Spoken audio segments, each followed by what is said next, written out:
Hi guys. आज मैं आप लोग को 2 मई का जो ALP CBT2 का जो पेपर हुआ था उसमें आप लोग का जो फीटर ट्रेड का जो क्वेश्चन पूछा गया था वो भी सेकंड शिफ्ट में। गाइस जैसा सेकंड शिफ्ट में आएगा वैसा ही हमारा फर्स्ट शिफ्ट में भी पेपर आया होगा। तो मैं अपने पेपर का एनालिसिस करा रहा हूँ।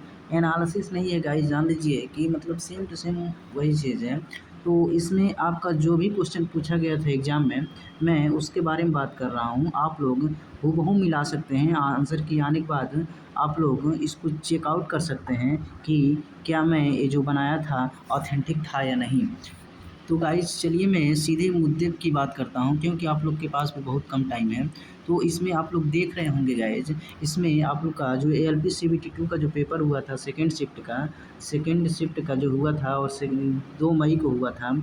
इसमें आप लोग का जो क्वेश्चन था, एक था एंगल ऑफ चीजल, यानी कि चीजल का आपका एंगल पूछा हुआ था। चीजल का एंगल कितना होता है। तो चीजल में भी हमारे कई तरह के एंगल होते हैं। तो उसमें हमारा पॉइंट एंगल का हमारा 90 डिग्री एंगल होता है। इस तरह से 2-3 और हमारे होते हैं चीजल, तो उनके भी एंगल हमारे अलग अलग तरह के होते हैं। तो चीजल के एंगल को आप लोग को देख लेना है कि चीजल के एंगल में कितने डिग्री होते हैं और इसके प्रयोग कहाँ किए जाते हैं। अगला क्वेश्चन दिया था आपका, क्रॉस कट चीजल का प्रयोग कहाँ किया जाता है। तो क्रॉस कट चीजल का प्रयोग गाइज आप लोग का जो शाफ्ट के बारे में दिया था कि शाफ्ट में अगर आप लोग को की बनानी है तो उसमें आप लोग का किस प्रकार के की का प्रयोग किया जाएगा। अगर शाफ्ट में आप लोग को की बनानी है तो उसमें आप लोग को किस प्रकार के ये चीज़ल का प्रयोग किया जाएगा। तो जैसे मान लीजिए आप लोग का ये शाफ्ट दिया है गाइज, मान लीजिए आप लोग का शाफ्ट दिया है और इसमें आप लोग को की बनाना है। इसमें आप लोग को की बनाना है तो की बनाने के लिए हम क्या करते हैं, आप लोग का क्रॉस कट चीजल का प्रयोग करते हैं। अगला इसमें दिया है क्वेश्चन, अगला दिया था लेथ सेंटर एंगल कितना होता है, यानी कि लेथ सेंटर का जो एंगल होता है वो कितना होता है। तो गाइज आप लोग को पता होगा जो लेथ सेंटर का एंगल हम मानते हैं, कितना मानते हैं, 60 डिग्री मानते हैं गाइज। कितना मानते हैं, 60 डिग्री। जो हमारा लेथ के राइट साइड में, यानी कि जो हमारा टेल स्टॉक होता है उसमें लगा रहता है। टेल स्टॉक जो होता है उसमें हमारा इस तरह से लगा होता है और ये हमारा एक सपोर्टिव भाग होता है, किसके लिए, वर्कपीस को सपोर्ट करने के लिए। इसी का हमारा एंगल पूछा हुआ था गाइज। इसी का हमारा एंगल कितना होता है, ये जो हम यहाँ से एंगल बनाते हैं हमारा कितना बनता है, 60 डिग्री बनता है। अगला क्वेश्चन आप लोग का दिया हुआ था, क्या दिया था गाइज, अगला क्वेश्चन आप लोग का दिया था, कह रहा था इसमें कि एनीलिंग जो हमारा प्रक्रिया होता है इसमें हमारा कूलिंग मीडियम क्या होता है। तो एनीलिंग प्रक्रिया में हमारा जो कूलिंग मीडियम क्या होता है गाइज, एनीलिंग प्रक्रिया में हम कूलिंग उसको फर्नेस में कराते हैं। यानी कि हमारा एनीलिंग से क्वेश्चन आया था तो इसमें हमारा इसका आंसर फर्नेस हो जाएगा, फर्नेस हो जाएगा। इसी तरह से आप लोग का दूसरा भी क्वेश्चन पूछ सकता है, जैसे नॉर्मलाइजिंग पूछ सकता है।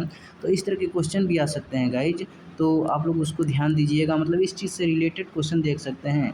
फिर से एक क्वेश्चन था मार्टेसाइट से रिलेटेड क्वेश्चन था, यहाँ से क्वेश्चन आया था मार्टेसाइट, आर्च टेम्परिंग, इन सब से क्वेश्चन देख लीजिएगा, यहाँ से क्वेश्चन आया था। आप लोग लास्ट में जब आंसर की आएगा तो आप लोग चेकआउट कर सकते हैं। ये 100% ऑथेंटिक है गाइज, आप लोग किसी के बहकाम मत आइए, ये 100% ऑथेंटिक है।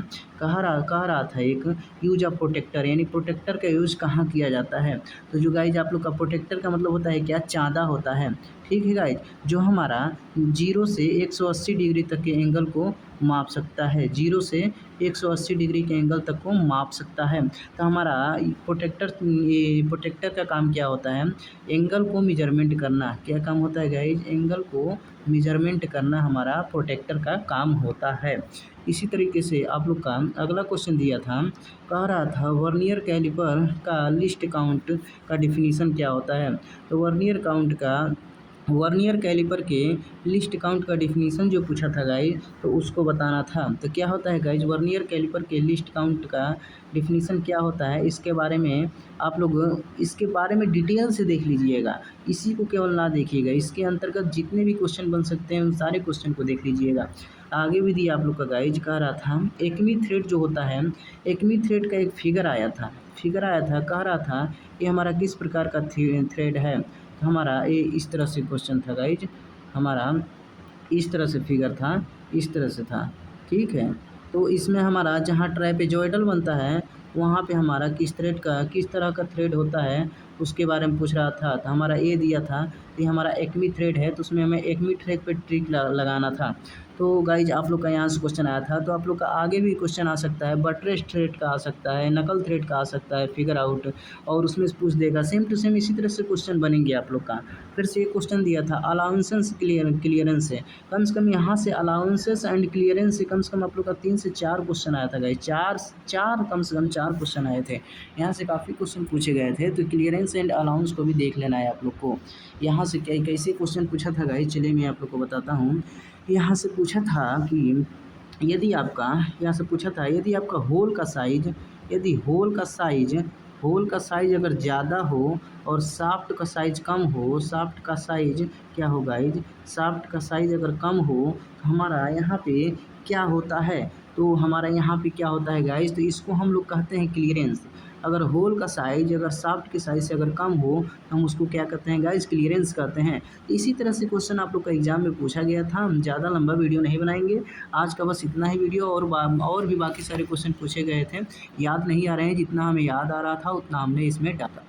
तो आप लोग यहाँ से अपना अंदाज़ा लगा सकते हैं और पढ़ सकते हैं। आप लोग का ट्रेड आराम से निकल जाएगा, कोई टेंशन लेने वाली बात नहीं है। दिमाग एकदम फ्री करके जाइएगा पेपर देने, और पेपर को अच्छे से दीजिएगा। बस बेस्ट ऑफ लक, आज के लिए इतना ही। Thanks for watching my video friends, और सब्सक्राइब कर दीजिएगा अच्छा लगे तो।